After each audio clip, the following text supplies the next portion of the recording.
ಬಾಗಲಕೋಟೆ ಜಿಲ್ಲೆಯ ಜಮಖಂಡಿ ತಾಲೂಕಿನ ಸುಕ್ಷೇತ್ರ ಮುತ್ತೂರು ಗ್ರಾಮದ ಶ್ರೀ ಕಂಠಿ ಬಸವೇಶ್ವರ ದೇವಸ್ಥಾನದಲ್ಲಿ ಶ್ರೀ ಗೌರಿಶಂಕರ ಶಿವಾಚಾರ್ಯ ಮಹಾಸ್ವಾಮಿಗರ ಧನುರ್ಮಾಸ ಮೌನಾನುಷ್ಠಾನ ಮುಕ್ತಾಯ ಸಮಾರಂಭ ನಿಮಿತ್ತವಾಗಿ ದಿನಾಂಕ 11-1-2026 ರಿಂದ 13-1-2026 ರವರೆಗೆ ಪರಮ ಪೂಜ್ಯರು ಹಾಗೂ ಹಲವಾರು ಗಣ್ಯಮಾನ್ಯರು ಆಗಮಿಸುತ್ತಿರುವುದರಿಂದ ಈ ಕಾರ್ಯಕ್ರಮದಲ್ಲಿ ಎಲ್ಲ ಸದ್ಭಕ್ತರು ಭಾಗವಹಿಸಬೇಕೆಂದು ಕಮಿಟಿ ಅಧ್ಯಕ್ಷರಾದ ಮುತ್ತಣ್ಣ ಹಿಪ್ಪರಗಿಯವರು ಮಾಧ್ಯಮಗೋಷ್ಠಿ ಕರೆದಿದ್ದರು.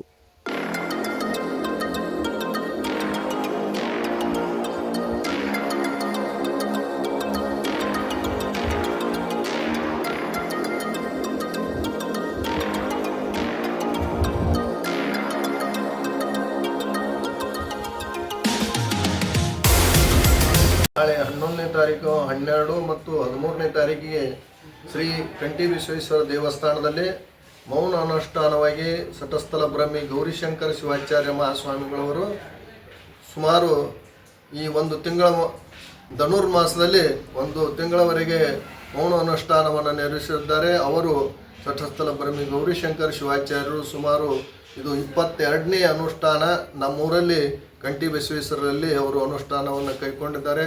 ಆ ಅನುಷ್ಠಾನವು 11ನೇ ತಾರೀಕು ಸಂಜೆ 7 ಗಂಟೆಗೆ ಹಾಗೂ 12 ಗಂಟೆ ಸಂಜೆ 7 ಗಂಟೆಗೆ ಹಾಗೂ 13ನೇ ತಾರೀಕಿಗೆ ಅವರು ಮುಂಜಾನೆ 9 ಗಂಟೆಗೆ ಅನುಷ್ಠಾನ ಮುಕ್ತಾಯವನ್ನು ಗೊಳಿಸುವಂಥ ಕಾರ್ಯಕ್ರಮ ಇರುತ್ತದೆ.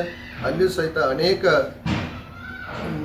ಮಹಾತ್ಮರು ಆ ಕಾರ್ಯಕ್ರಮದಲ್ಲಿ ಪಾಲ್ಗೊಳ್ಳುತ್ತಾರೆ. ಅದರಂತೆ ಅನೇಕ ಗಣ್ಯಾತಿ ಗಣ್ಯರು ಶಾಸಕರನ್ನ ಮೊದಲು ಮಾಡಿಕೊಂಡು ಮಾಜಿ ಶಾಸಕರಿರ್ಬೋದು, ವಿಧಾನ ಪರಿಷತ್ತಿನ ಸದಸ್ಯರು, ಮಾಜಿ ವಿಧಾನ ಪರಿಷತ್ತಿನ ಸದಸ್ಯರು ಹಾಗೂ ಶಾಸಕರು, ಅನೇಕ ರಾಜಕೀಯ ಗಣ್ಯರು ಸಹಿತ ಆ ಕಾರ್ಯಕ್ರಮದಲ್ಲಿ ಕೈಗೊಳ್ಳಲಿದ್ದಾರೆ. ಆ ಕಾರ್ಯಕ್ರಮಕ್ಕೂ ಸಹಿತ ನಮ್ಮ ಮುತ್ತೂರಿನ ಸಮಸ್ತ ಸದ್ಭಕ್ತರು ಸಹಿತ ಕಾರ್ಯಕ್ರಮಕ್ಕೆ ಅನೇಕ ಸಹಾಯ ಸಹಕಾರವನ್ನು ಮಾಡಿದ್ದಾರೆ ಅನ್ನುವಂಥ ಮಾತನ್ನು ಈ ಸಂದರ್ಭದಲ್ಲಿ ತಮಗೆ ತಿಳಿಸಲಿಕ್ಕೆ ನಾನು ಅತಿ ಸಂತೋಷ ಅನಿಸುತ್ತದೆ.